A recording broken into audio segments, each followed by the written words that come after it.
welcome. Thanks, Andy. It's a pleasure to be here with everyone today. Excellent. Welcome to, so this is the Aforza Employee Insights podcast series, coming live from BrewDog Waterloo. Awesome. AKA the Aforza HQ version 2. And really excited to have you with us today. It's a pleasure to be here. Pretty new to Aforza. How long have you been here now? Absolutely. So, well, first, my name is Candice Mueller, and I lead our product marketing here over at Aforza, and I've been with the company now for 3 months. Fantastic. So, and, we go way back, right? Yes. This is what, the third company we've worked at together? Yes, it's been a fun journey. We've helped companies, working across the globe, both in America and in EMEA. And so it's been fun to kind of go through the journey and, embark on that again here at Aforza. Right on. And really excited to have you here. I think already making a huge impact. And let's talk about impact to the industry today. Yeah. The specific topic we're going to be talking about is what are the real business pains that Aforza solves. But, Absolutely. Before we jump into that, you've introduced yourself, but let's talk a little bit about the roles you've been in previously, and why you're so excited to be here at Aforza. Absolutely. I'm really excited because my passion is about helping companies really reinvent themselves through technology, particularly around CRM technology, so how they sell, market, and serve their customers. And I've seen the tremendous benefits that are gained when big companies adopt technology and innovations. I've worked with Burberry here and John Lewis. It goes back now 10 years, but we've seen the transformations that they've gone through. And one of the things that really excited me about Aforza is being able to work with brands directly and moving up that value chain. I mean, there's such huge opportunity there right now, and how we're redefining and reestablishing what business value we can offer to consumer good companies. And you've worked with a lot of different industries, right? Definitely. Everything from communications to travel and transport to financial services. And there's things that value you can take from each industry and kind of apply it as you and you get this multiplier effect, if you will, on how you then take that and then kind of work with other companies in different industries. Absolutely. So, Aforza, it's all about consumer goods. Yes. You're here right now, you're excited. What drew you to this industry? Because I know you had some history. You've worked with CG before, but why are you here? Why are you so excited? There's just so much. So many consumer good companies are facing massive pressures today. We have cost of living increases. We have supply chain disarray. Also, we have this massive digitalization that's really allowing customers and consumers, if you will, to have much more purchasing power and choice into the brands that they want to work with and engage with. So we're sitting at the point in time where there's a real opportunity for consumer good manufacturers to redefine themselves and really understand how they create more meaningful relationships with retailers and the consumers themselves. And I believe that technology sits at the heart of that. I believe that, if we help them to reimagine how they plan and execute and deliver and sell to retailers and consumers alike in a sustainable way, that's going to help them grow profits, but also be, relevant to consumers who want them to serve them in that way. Absolutely. And let's double down now on what this podcast is all about, right? Yes. And really why you're here at Aforza, right? You want to understand the pains of the industry, understand what people are going through, and like you said, ultimately look to solve them through change and technology. So let's double down on that. So what are some of the core pains that you're seeing in the industry that Aforza really looks to address? Absolutely, it's such a great question. Even today, what we really see, and hands down, it's one of the biggest challenges, is that consumer good manufacturers are still operating blindly between what they want to plan and their sales strategy and the actual execution of that. And because they don't have the real-time visibility into the actual performance of promotions or sales programs, they lack the confidence that their strategy is getting executed effectively. They also don't really have the ability to monitor this performance in real time and make adjustments and changes. And ultimately, this hurts profitability. right? And it creates a lot of wasted spend. And if we're going to move into being sustainable and sustainably take products to market, and that's going to mean that we have to have more real-time visibility. And that's going to, that what we've seen is that gives manufacturers then the confidence that they are doing the right strategies and growing in the ways that it's meaningful to them. And that confidence is key, right? I mean, Absolutely. Just finished a session with Callum Fitzpatrick in the solution engineering team, where we were talking about the KPI index. Oh, of course. Having that that confidence that the KPIs you're tracking, your strategy is being executed in the field, and I think really seeing that come together is front of mind across the industry. Absolutely. And I'm sure one of the things that featured in that session is there's so much insight that you can gain, but really being able to narrow into and have that real-time visibility into the key metrics is so important, because otherwise it becomes an academic exercise versus something that's tangible to the business. Absolutely. So that was pain number one. Any others that you see? Absolutely. The other thing, I think, we all know that the consumer goods war is won at the shelf. Yep. But what's really interesting today is that field teams are still not equipped with the right tools to be able to understand stock availability and be able to kind of offer real-time recommendations when that happens. And the problem that comes through this, Andy, is that an out of stock is the biggest opportunity for a competitor. Right, and it's not only has that opportunity for the competitor, but also it creates retailer dissatisfaction. So it's a double whammy, right, for consumer good companies. And so, by not having that really important visibility and ability to serve customers with out of stock replacements, that's another big challenge that we see. Gotcha. And you talked a lot recently about this kind of three-way tug of war that Yes, you see in absolutely. the industry between the consumer, the retailer, and the manufacturer, and I think that just really brings it to life. Absolutely. It's like everybody's under so much pressure today, and then when you toss out of stocks on top of that, it's like who's winning the consumer, and how are we supporting the retailer to win that consumer in a way that's relevant to their needs? And every retail partner has their own unique needs. Yeah. And in terms of addressing that need, we hear a lot from our customers that just having sales solutions that sales actually use. It comes up time and time again. And I think the whole offline mobility comes into that, because it's just got to be there, easy and intuitive, right? And you mentioned this. It's one of the things that I think I was going to talk about a little bit later on, but it's perfect timing to talk about now, is that the thing I love most is hearing from our customers like Distel and their field saying how easy our technology is and how much it brings to their day.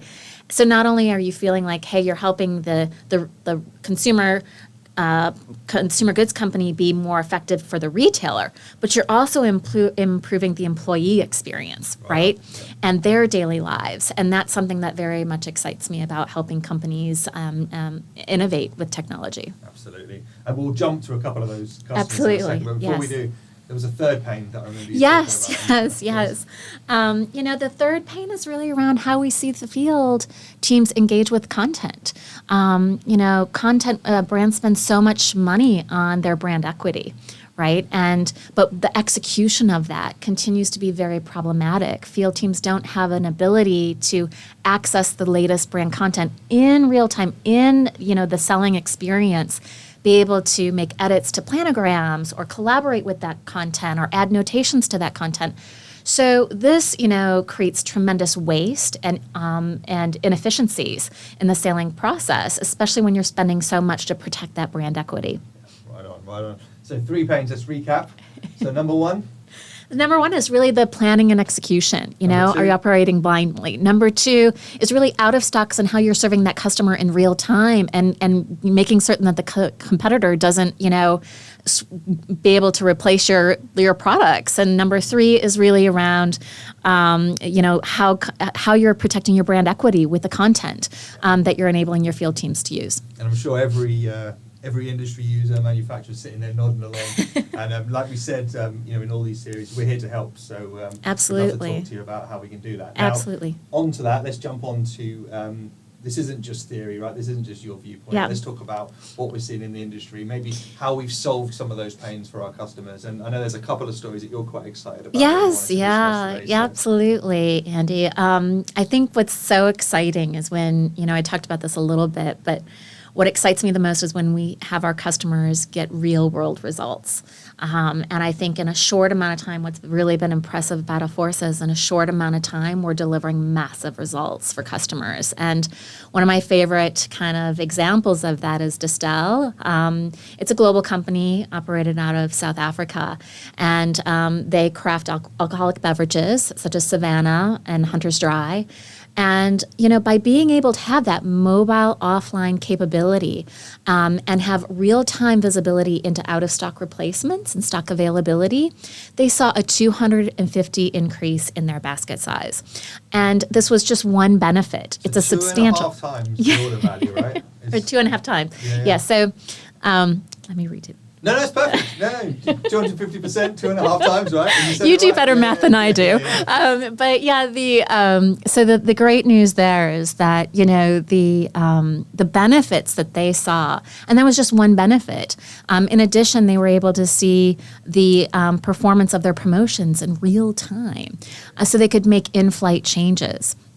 So that's one of the case studies that game-changing, right? Game-changing. I mean, if we think about growing sustainably, that's really where the heart is, right? And so the other really fascinating case, example that I love is, we're broadcasting here live from BrewDog today, and we've started a great journey with BrewDog. Which is very exciting. And I don't know how many people listening know that, BrewDog operates over 115 establishments, right? So it's massive. And they're a very sustainable brand. And so one of the things that we've been able to work with them on is really supporting them with their account management capabilities and bringing on new retail execution capabilities for them in their 115 establishments. And by doing this, their Q1 and their Q2 performance increased by over 250%. So again, 2.5 times more BrewDog installs out in the on-trade. It's unbelievable. Right? Absolutely unbelievable. So, and what I think is fascinating about this, one, we're hosting another live event here this week. So if you're listening, you have to come join us. It's going to be an amazing time together. We're going to be sharing a lot about how we've seen different manufacturers, the innovations that they're adopting, and a lot of peer-to-peer networking. So definitely join us. But what I love about it is we're just getting started on this journey. And so there's so much more that we can explore with BrewDog and Distel and our other customers as well. Fantastic. 2 great stories. Both got a lot of press and a lot of customer stories on our website. So if these are interesting to anybody, please go and check them out. Absolutely. But, yeah, Candice, this has been a fascinating session. Really enjoyed talking to you. But if we can just close out with a final question. What's in store for the future in terms of both, your focus and how you help to, solve some of those customer pains that we talked about, but just more, even career-wise, right? For anybody looking to join Aforza, why do you look forward to the future at Aforza? Well, first off, I think the future is definitely digital. We've seen how many brands have become irrelevant and they go blind with, they kind of go disappear. Sure. I think of like Blockbuster and BlackBerry and, some Xerox is another great example. And I think a lot of consumer brands are recognizing that it's more important now than ever to really innovate and to modernize beyond their legacy applications. That's tremendous, and we've seen this in other industries, and I think now is the moment for consumer goods, especially with everything that's happening in the world today and how much pressure they face, So I really believe that is where the industry is at in this moment, and the brands that recognize that will thrive in the next decade. What excites me about Aforza's role in all of this is the leadership that we bring to this industry. Part of the reasons that I joined Aforza is I've been, working in this industry and technology, as you have, Andy, with big companies, like leaders in this space. And the leadership team here are true industry veterans, and they're putting dedicated focus on consumer goods right now. And it's very evident in the short amount of time, the tremendous results that have been gained here. We talked about a couple of customer case studies, but, there's more. There's, great industry reports that are coming out with POI that are talking about how Aforza is like really changing the industry. So this is what really excites me about being here in this moment. And from a career perspective, I think it's an exciting time for people to really think a lot about how they want to make a difference. And this is the moment in time, I think all of us coming through the past several years, we're stepping back and we want to feel like the work that we're doing is being valued. And I feel every day when I come into the Aforza office, even from our CEO, and the leadership team, that, my work is valued and that I am making a difference with the companies that we serve. Right, I think you put it so well. And actually, you came here to talk about the real business pains that we solve for our customers. What you've actually talked about is a lot of business benefit that we're already delivering to our customers in the industry. So I couldn't have put it better myself. And it's been a pleasure having you here with us Likewise, today. Thank Andy. you so much. Absolutely. And, back to work. Lots to do, right? Lots to do. Thanks for your time today. It's been Excellent. a great time. Thanks, Thank you. Candice.